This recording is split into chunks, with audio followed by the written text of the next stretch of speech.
In this video, I'm going to discuss the spatial memory test. First, I will illustrate how the test actually works. Second, I will tell you the purpose behind the test. Alright, how many of you people remember the game Simon? This came out in the late 1970s.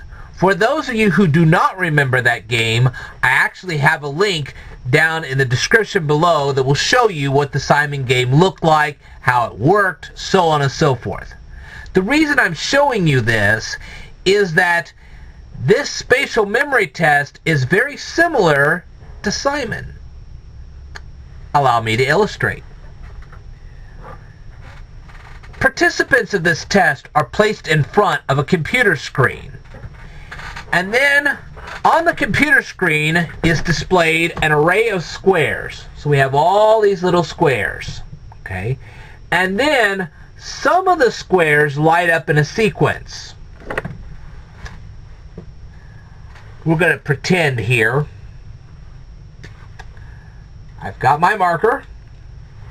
We're going to pretend that this marker is going to light up these squares. So let's say this one lights up first, that one lights here, that one lights up second, and say that one lights up third, and maybe this one lights up fourth. Okay?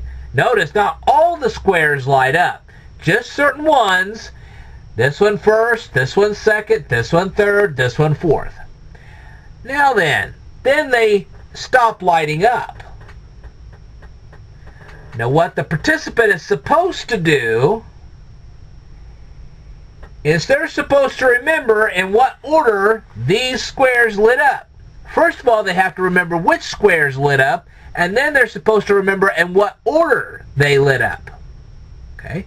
So the participant goes, okay, this one lit up first, this one second, this one third, and this one fourth. And that's what they're supposed to do. Now this is dealing with what is called non-verbal memory. Obviously, there are no letters, no numbers, no special characters in this test.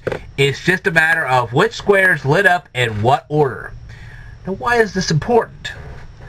Well, this would have been very important to those who survived the sinking of the Titanic. And the reason I bring this up is because very soon they're going to be celebrating the anniversary of the sinking of the Titanic. Because after all, it did sink 102 years ago in the Atlantic Ocean. Now, for those who actually survived the whole ordeal, they were then asked to give an account of everything that happened from the time it hit the iceberg all the way until it actually sank into the bottom of the ocean. And that's what these people did. They recounted what happened when the Titanic sank. Well, you say, well, I wasn't on the Titanic, so this test wouldn't be very important to me. Oh, yes, it would. Let's say you ended up in a car collision with another car. It was somebody else's fault. If you can remember every single thing that happened from the second you saw the car you were going to hit until the moment of impact, you could then defend yourself and say, hey, look, this is what this guy did, and that's why I ended up hitting him.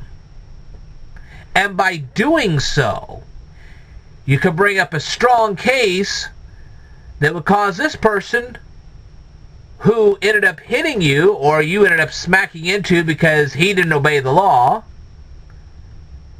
and he could end up paying for your car. Just because you hit him and he didn't hit you doesn't mean anything. If he broke the law, which caused him to be in a position where you ended up having to hit him in the first place, see what I mean? Say he ran a red light and that's why you hit him, then he has to pay for your car. Do you see why non-verbal memory is so important? And that's why they give the spatial memory tests like they do. Alright, I will tell you more in a future video. Stay tuned.